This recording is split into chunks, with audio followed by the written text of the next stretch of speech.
All right, within this video, I'm going to focus on intro to forms. I want to let you know what they are and how to get to them. So the very first thing is, what is a form? And a form is basically a collection of questions in which you give to somebody and you get some sort of response back. This right here would be my live form that I gave to a Khan Academy class that I'm currently running. And it was just a weekly goal sheet. And so I said, what's your first name? What's your last name? Your email? They can click on the time that they have my class. What do they feel is their strength? What does they feel, or what do they feel like is something they want to improve on? And I can take all this information and it spits it back to me in a format like this right here. So now I have all of my students. I have their first name, their last name, their email, so I can respond to them. I have a time that they have the class. I have what they're good at and what they still need help with.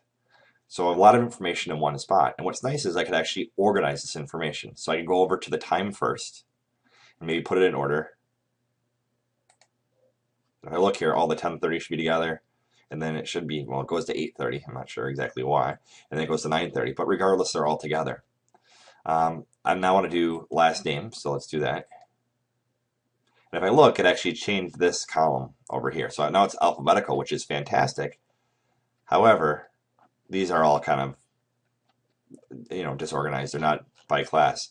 If I did last name first, like I just did, and now I go back over to this one again, and I say put it in alphabetical order, these names actually stay if you look at it. So all my 10:30 kids are in order from A through Z. And then my 8:30 goes from A to Z. And then my 9:30 goes from A to Z as well. So all it is it just matters how you organize them, how you order them. But you can actually manipulate the fields so that way you can get it in a particular format. So that way it's easier for you to understand the data. Something else you could do is if you actually go back to the form. So this is what it looks like when you create it. This is what it looks like when you go to a live form.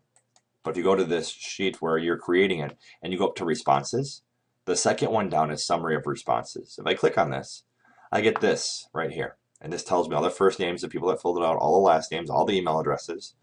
But then it actually gives me a quick summary of what they said. So if I want to know really fast, out of all the kids that I teach, what is something they feel that they're the strongest in? Well, it looks like they feel the strongest in graphing points. There is 29% of them that said that.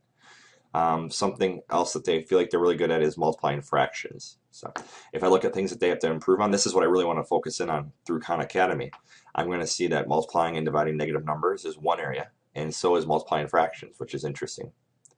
So that is an area in which they could definitely improve on, and that's what I'll focus my instruction on. So a form is really just a neat way to gather information and again tie it to a spreadsheet. So